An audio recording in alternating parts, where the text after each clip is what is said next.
So the video I did on Inside got a lot of comments about the ending of the game. Specifically, they pointed out how there's a room with a small model of what appears to be the scene from the end of the game. The idea is that this model means that the end of the game was a Truman Show-esque stage, and that the escape you think you've won is really the scientist's true plan the whole time. And I have thoughts on this.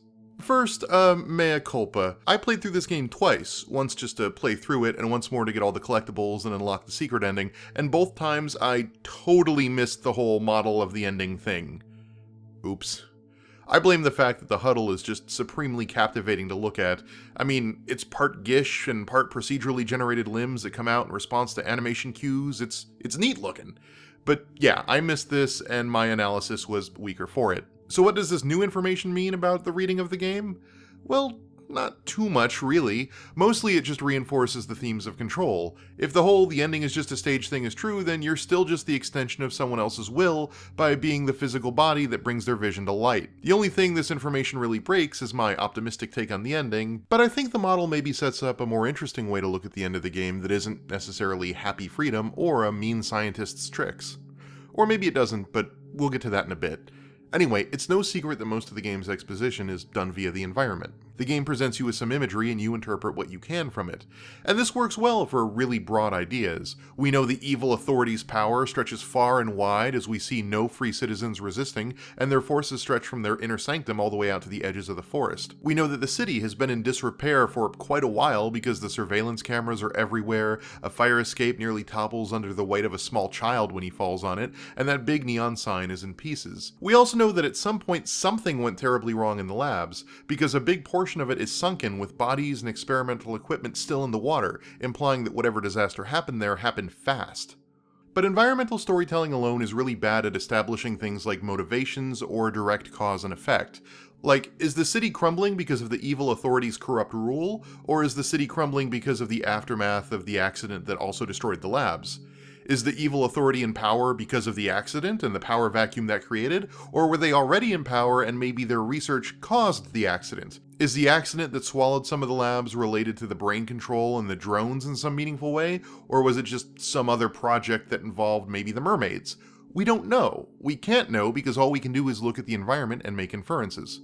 And there's nothing wrong with that. There's nothing wrong with working in abstractions or not being able to know the exact timeline of a game's history or how its world works. Ambiguity can be a strength. That's the power of environmental storytelling. It evokes, it engages, but it doesn't really tell. It tries to get you to ask yourself what happened here, to picture a possibility space of ways the image you're seeing could have come to pass. The problem comes when we attempt to canonize those inferences. To go back to the previous video, this is why I'm uncomfortable with the whole "the huddle controls the boy" thing.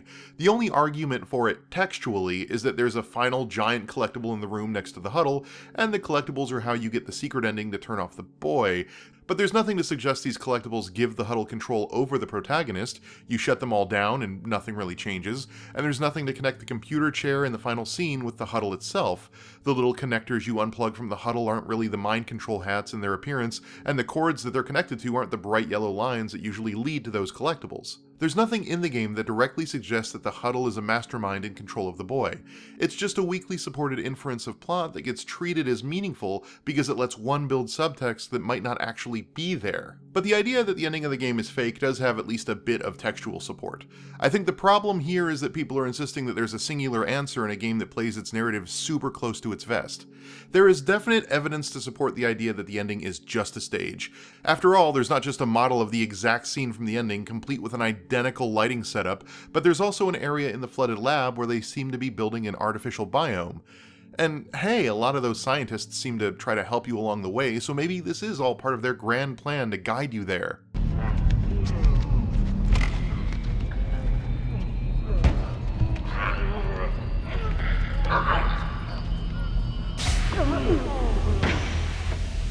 But I also think there's textual evidence that argues against that point, like how the artificial biome in the flooded district looks like a redwood forest rather than the cliffside at the end, and how the artificial biome also doesn't seem to be able to support anything quite as big or as open as a rocky coastline.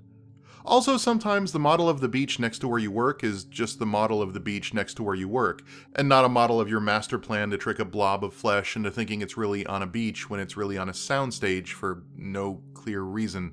And also, a lot of the scientists die during your escape, so if all of this is some grand plan to trick you into going there, I hope they at least offer their employees some really good life insurance.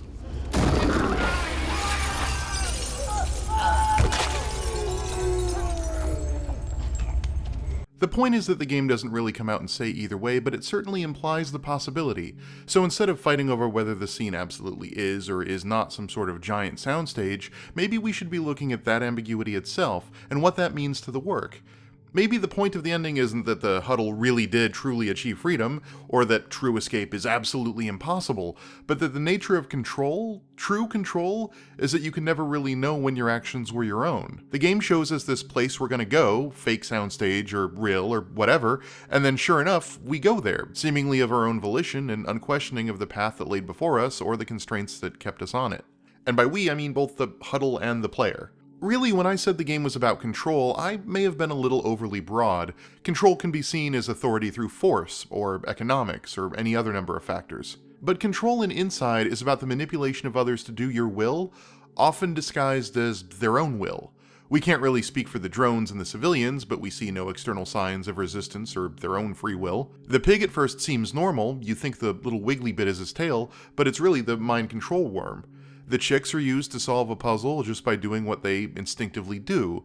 The boy seems right of mind until you see that he was controlled by the player in the chair. All of these characters aren't just being controlled, they're being controlled in a way that initially presents as their own choices and free will, even though they aren't. And if the map represents anything, to me at least, it's not that the ending is fake. It's a tip of the hat to the idea that even you, the player, were manipulated to an end by engaging with the game's systems willingly and without question. The secret ending implies that you engage in control of others even if you don't necessarily realize it by showing that you had power over the boy. The model of the end of the game suggests that you may be being controlled and not realize it. I like this read because it brings together both the secret and real endings to form sort of a cohesive theme, but admittedly it's kind of going out on a limb. The game doesn't really engage with this stuff in much more than the ways I've stated, and it's not a deep treatise on the nature of free will itself or anything. Again, it's mostly a tone piece. But I still like the idea that the game's themes of control focus on the type that originates from, well, inside of your head, more than if they focused on the idea of inescapable control via the Truman Show read of the whole ending as a staged thing. And I get how that can be unsatisfying. As people who play games, we want clearly defined yes-no, win-lose results. And as geeky nerds playing video games, we want lore and backstory and a clear, interconnected causal explanation for everything. And I think those impulses are really good and helpful in some ways, but often pretty bad for looking at media thematically. Sometimes not knowing is itself the point. So yeah, I missed a key detail in the background and it may have changed my overall take on the game, and that sucks. But I'm hesitant, especially in a game that tells its story by almost exclusively environmental details above all else, to say that the entire narrative scope of the game is irrevocably changed by a little model at the end. It does further inform our understanding of the game, and it opens up more avenues of thought, and that's good, that's awesome. But I think there's a line between criticism and fan theory, and that line starts getting super blurry when a game's intentional ambiguity and abstraction is ignored in favor of crafting a definitive canon that might not really exist. So I say, embrace ambiguity and revel in abstraction. Is the ending of Inside the freedom you sought, or someone else's clever cage? Both? Neither? Really, it's the fact that you have to ask that feels like it's the whole point.